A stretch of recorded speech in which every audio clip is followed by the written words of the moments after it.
안녕하세요. 박미수 원장입니다. 항상 구독해 주시고 좋아요를 눌러 주셔서 진심으로 감사드립니다.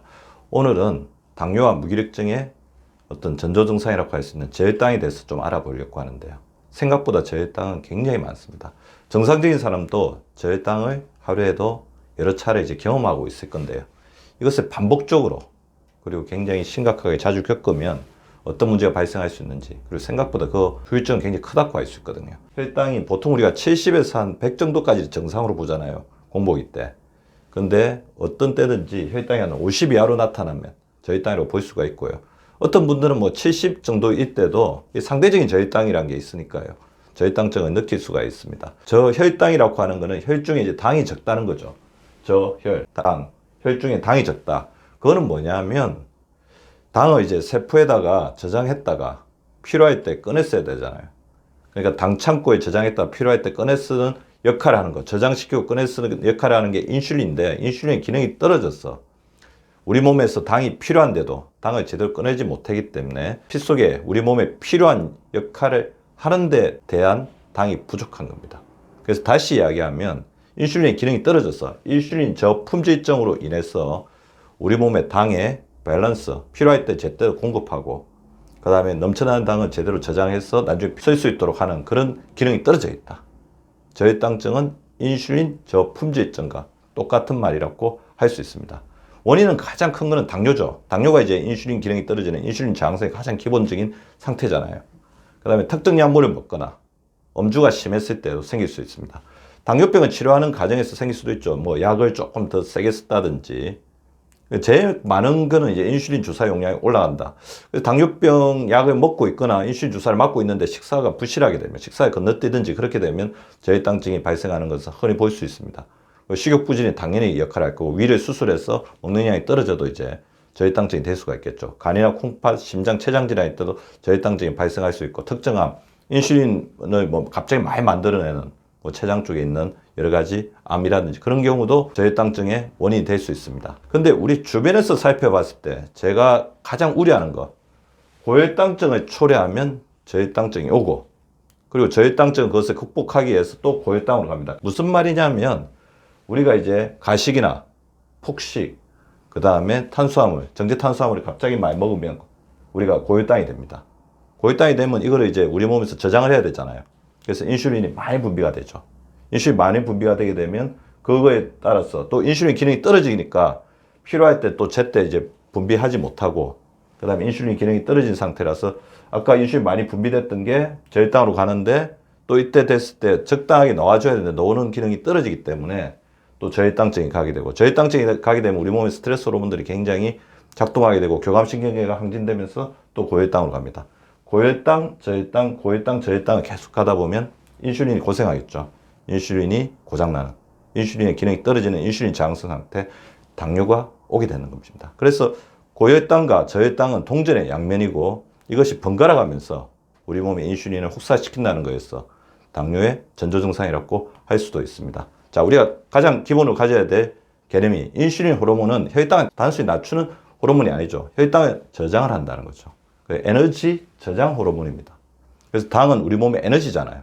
필요할 때 써야 되는데 그게 필요할 때 피 속으로 놓오지 않기 때문에 저혈당 상태가 되고, 그때 우리 증상들이 나타나는 것입니다. 따라서 제가 이제 말씀드리는 저혈당의 증상들을 잘 파악해서 그런 증상이 있을 때, 아, 내가 혹시나 이것이 당뇨와 무기력증의 전조 증상인 저혈당이 아닌지, 그리고 이것이 오래 가다 보면 인슐린 기능이 떨어지고 당뇨가 될 수도 있다는 경각심을 가지는 게 중요합니다. 다음 증상들이 지속적으로 나타난다면 저혈당의 증상일 수 있습니다. 저혈당의 대표적인 증상, 신경이 가민해집니다.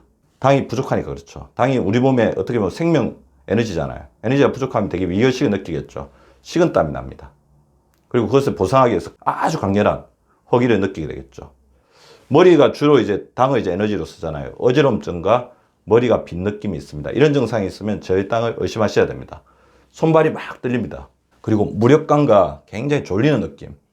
갑자기 확 졸린다. 굉장히 무기력해진다. 저혈당이 가능성이 많습니다. 심장박동이 빨라지고 간혹 이제 부정맥이 생기기도 합니다. 그리고 말이 힘들거나 어눌해지는 증상이 생기고요.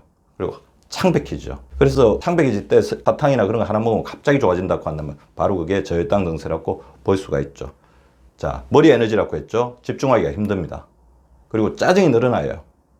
그리고 갑자기 어떤 사람의 행동이 변하고 성격이 변하는 경우도 있습니다. 저혈당증으로 인해서. 왜냐하면 뇌로 가는 이제 에너지원이 제대로 공급이 안 되니까 정상적인 뇌 기능이 안 된다는 거죠. 아주 심한 경우는 간지 발작이나 의식 소실이 오게 되고요. 응급실에서 그래서 의식 소실 환자가 왔을 때 바로 체크해 보는 게 혈당이기도 합니다. 저 같은 경우도 갑자기 의식이 없어지는 환자, 그럼 뇌졸중을 의심하지만 보호자가 당뇨가 계셨던 분이라고 그러면 바로 혈당을 재보면 바로 그것이 저혈당증의 증상이다. 그때 포당을 이제 공급해주면 바로 좋아진 경우도 있습니다. 자, 어떻게 진단할까요? 가장 중요한 거, 아까 당뇨증. 당뇨라는 건 뭐냐면 우리 몸에 피에 당이 넘치는데 그것을 그러니까 인슐린이 그것을 저장하지 못하니까 소변으로 당이 나오는 게 당뇨증. 그래서 당혈증과 당뇨증 같습니다. 혈액 속에서 당과 인슐린이 많아집니다. 자, 무슨 말이냐면 우리가 인슐린 기능이 좋을 때는 적절하게 인슐린이 나와도 그거를 이제 우리 세포 속에 간이나 근육에 잘 저장해가지고 혈중에 돌아다니는 당과 인슐린이 적습니다. 근데 인슐린 기능이 떨어지면 저장한 능력이 굉장히 떨어지죠. 그래서 떨어지기 때문에 나중에 필요할 때 끄집어내지 못하니까 저혈당증이 생기고, 자, 인슐린 기능이 떨어지니까 인슐린도 많이 분비됩니다.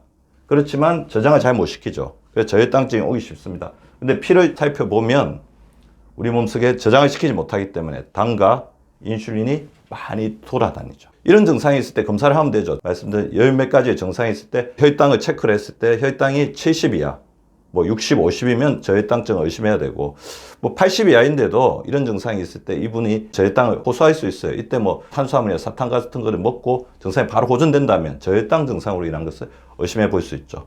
아까 말씀드린 것처럼 저희 병원에서는 인슐린 저항성 검사를 하는데요.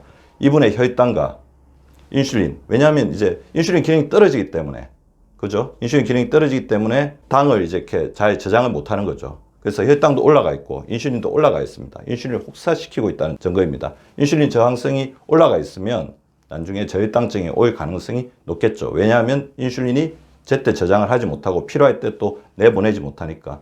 그 당뇨 전 단계인 당화혈색소도 저혈당증을 일으킬 수 있는 위험 수치라고 볼 수 있습니다. 자, 해결을 해야 되죠. 아까 말씀드렸던 명확한 원인이 있다면 그 원인을 해결하는 게 중요할 것 같고, 제일 중요한 것, 저혈당을 극복하는데 가장 중요한 것은 인슐린 저항성을 극복하는 겁니다.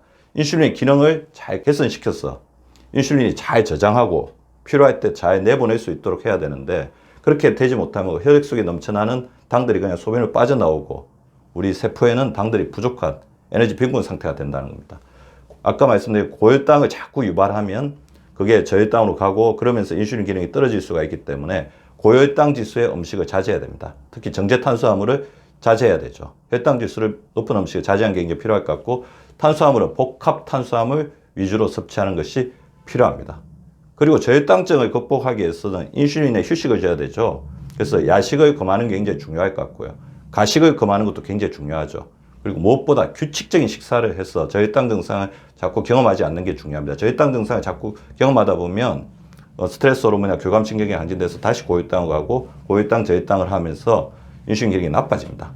그 단백질 섭취를 잘 해줘서 에너지를 보충하는 게 중요하고, 인슐린의 가장 중요한 저장 창고 중에 하나, 당을 저장하는 창고 중에 하나가 근육이기 때문에 근육 운동을 통해서 근육을 잘 형성시키는 것이 좋습니다.